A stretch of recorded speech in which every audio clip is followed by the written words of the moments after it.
Pastor Terrell Fletcher, pastor of the City of Hope International Church in Southeast San Diego. I'm honored and I'm privileged to be able to be your last speaker of this day.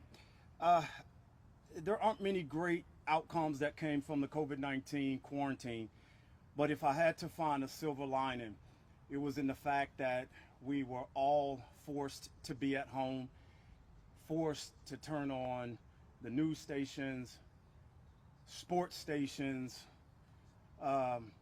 other types of TV stations that we watch, and we were forced to watch a black man be murdered, and we were not allowed to leave our homes to turn away from it. And like a sick horror flick, you want to turn away, but you have to look and see what the outcome is going to be. And that's what happened when George Floyd died. On the corner, like an animal. And we watched it. And we're debating whether that was sickening or not. We're debating whether he deserved to have rights or not. And in this moment, for a few seconds, let's not focus that he was a black man. But did you see a man die? That's right. Did you see a fellow human being asphyxiate for 8.5 minutes? How do we feel good about that? What is up for debate with that? And I just happen to also be a black man. And I view the fact that this gentleman, or this man, or this murderer could have a badge and could have the power that's associated with this badge to be a part of a higher systemic problem. And if it's systemic, then it means that Minnesota is not just the place that I should worry about. Every place that the system is operating should be shaken in their boots, because it leaves too many men that look like me dead. And you can choose not to believe in systemic racism, and you can choose not to believe in privilege, and you can choose not to believe that some people are wired to believe that they're greater and more superior than others, but you'd be wrong. You can choose all you want to believe what you want to believe, but I'm grateful that we have a righteous God that eventually exposes all lies.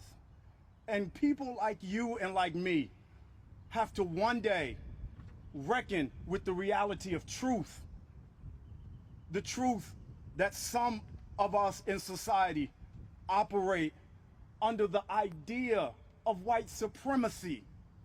And let's not make a mistake about it. Racism is a symptom of white supremacy. White supremacy is the idea that because I am Anglo-Saxon, or because I am white, or because I've chosen to buy into the covenants and the secrets and to not tell all the stuff I'm privileged to have, because I've chosen to be a part of that, because you've chosen to be a part of that, you're some kind of way better than everybody else. That's not that. And that's evil. And the outcomes of supremacy are racism. And we get to deny racism because we don't want to talk about supremacy.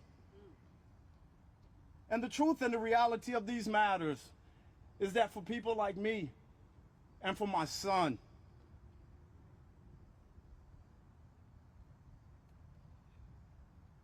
and for my 3 brothers, and for many black men that look like me, we run like the gazelle every day, hoping that the lion doesn't catch us. Hoping that this is just a good cop that's going to give me a ticket for speeding, and not one that's going to pull me over, try me, and execute me on the sidewalk. So you have to forgive my emotions today. But I'm grateful to have some of my white colleagues stand here with me today. Because me and my black colleagues and my other people of color, we do this every summer. We are here 2-3 times a year, and we are cried out. Our voices are hoarse. And the reality of the matter, white pastor, white bishop, white reverend. The average racist don't go to my church. The average racist is in your congregation. The white supremacist is sitting on your deacon board.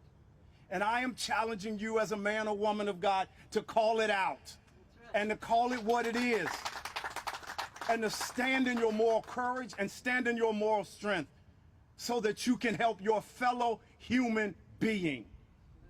And don't use your pulpits to create more calm, because calm is why we're back here again this summer.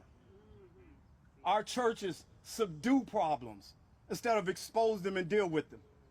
Our churches put us down and sit us down with lights and with music instead of calming it down and speaking truth to power, which will rile up the righteous indignation in the people that are in our audiences.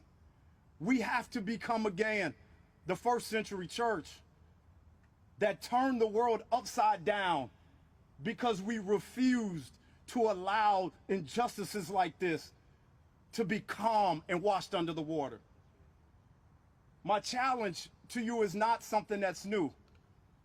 One of the strongest women in American history understood what I'm trying to say, because I'm not advocating anything violent. I'm not advocating public disruption, but I'm advocating making decisions that will agitate the spirit and the soul of man so that we can see things played out in real life.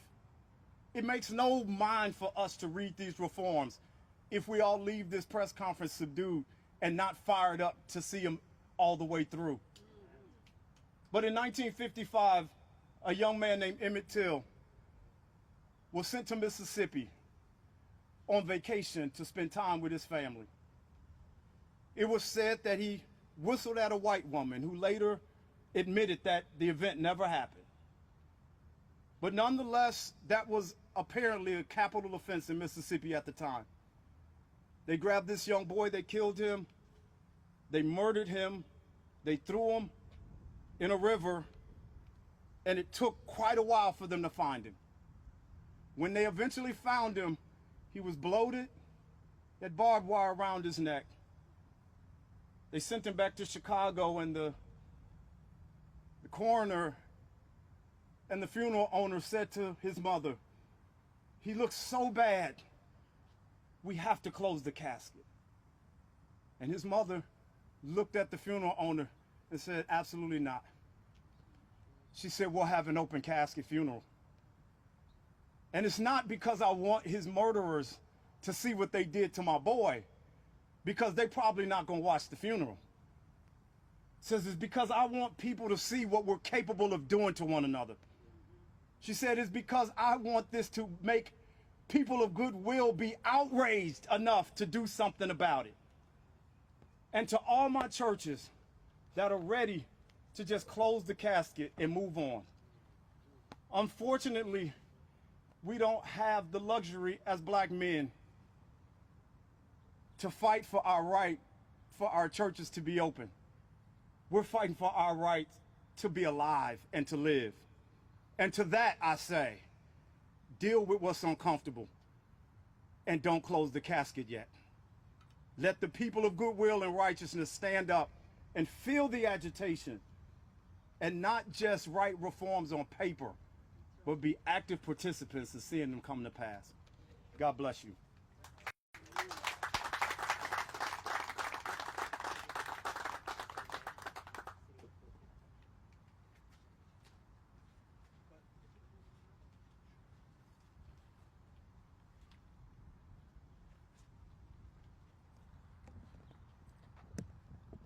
Well, I just think we should close on those words, not closing the casket, but keeping it open and moving forward together and understanding that the call of the gospel and the call of our faith for each and every one of us in our congregations and personally and individually is to change, to transform, to renew, because it is God who compels us. Amen.